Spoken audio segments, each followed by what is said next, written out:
Welcome back to Ferris Sports Update. Time to check in with men's basketball and joined by head coach Andy Bronkema. Coach, welcome to the show. Thanks, Robert. Before we get into talking about this past week, congrats. Win number 20 this past Saturday, and I know that's something that means a great deal to the program, 9 consecutive years, minus the COVID season where you've won 20 games or more. Yeah, it's a good mark in basketball, just based on the number of games that you play. So if you start hitting 20 wins, it's been pretty successful.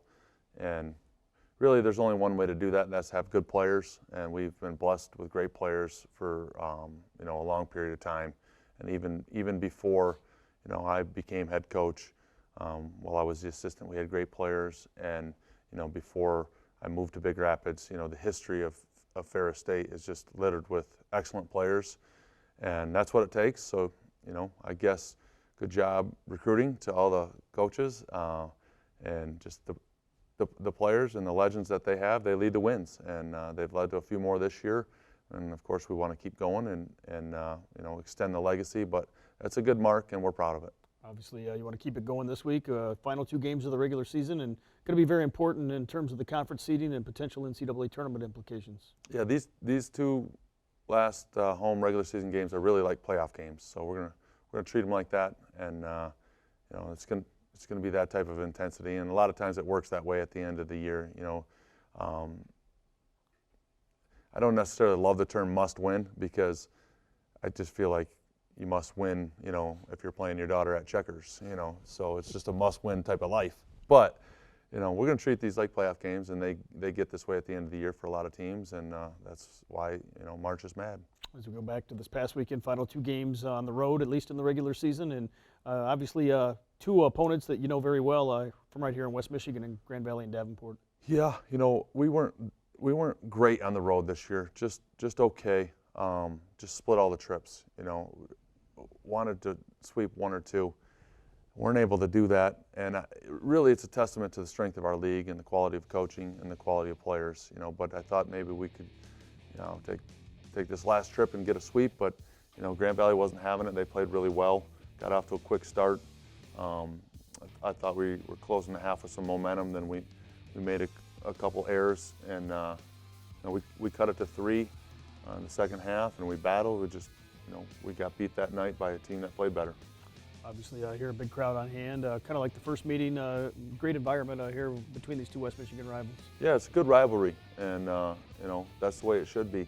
And people should come out to watch GLIAC teams because there's a lot of talent, and I believe we just saw that play. But we got to stay between our man and the basket.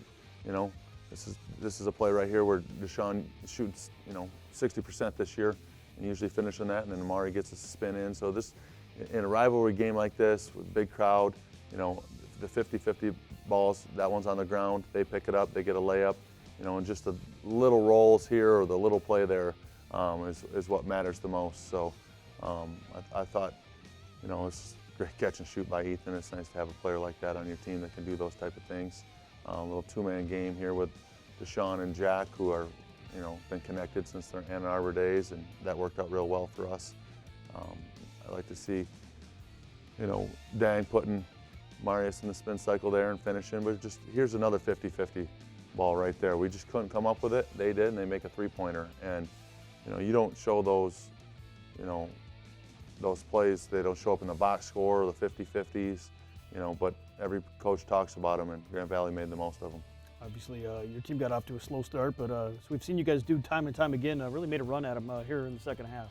Yeah, we don't have any quit in us, but we needed to be smarter this game. I mean, you even see on these highlights, just giving up middle penetration, for easy penetrating kicks, just not being in our, into our assignments as much as we needed to be. It's a game of mistakes. It's so fast-paced, and there's so much going on, and there's so much read and react.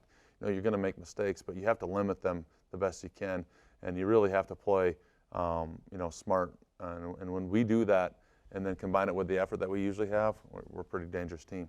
Obviously, you came off the game on Thursday night, had to jump right back into action Saturday at Davenport, and really a big game for your team to kind of bounce back and get the victory. Yep, bounce back wins. I mean, in basketball, you have to have a short memory because you have to bury that one, and you don't really even show any film until maybe the next week, some teaching points. but you bury it quick and you just go on to the next one and start to prepare, because there's not a lot of time to prepare. It's 1 day turnaround for another talented team on the road. And I think Davenport's had success in the GLIAC immediately since joining us.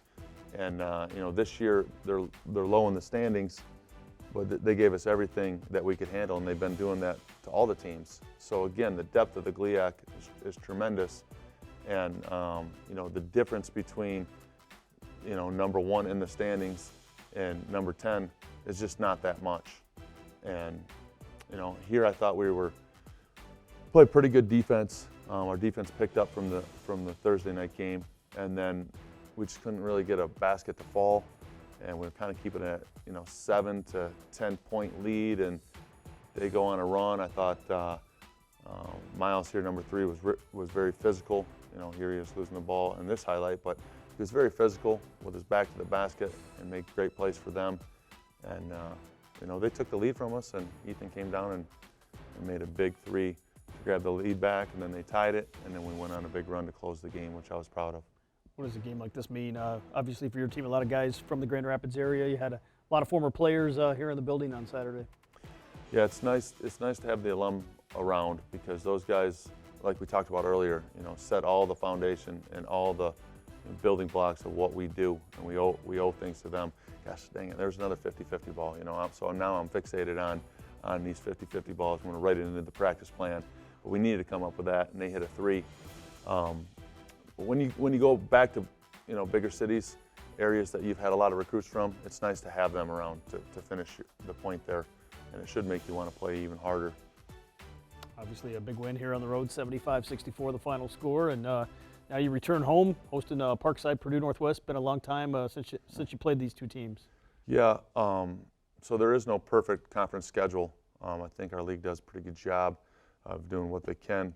But when you play a team first and then last, everything changes. It's not even, you might as well not even watch that film, to be honest. I mean, it's going to just fool you, because they're so different, we're so different, and a lot of things have happened. So it's interesting, how we played them the first week of conference and now the last. And we really have to study them up again, almost like a new team, because they've developed, and difficult travel partners, I would say, because of their contrast in style of play. So 2 different styles of play, and two teams that are fighting for their own, tournament seeding, and the Parkside defending champs, and Purdue, very good team too. So we got to work cut out for us. Well, Coach, congrats again on 20 wins. Best of luck against Parkside Purdue Northwest, and obviously celebrating Senior Day coming up on Saturday. That's a big deal for us. We have 6 seniors, and we want to honor them and give them a good send-off here. So it's a special day every time. It's our last home game of the regular season, and that Senior Day is a special day, and I know the women's team has some great seniors too. So we like to do that together as programs, and programs that get along really well together and work together. So it's going to be a great day. Thanks. We'll be back with more Ferris Sports Update right after this.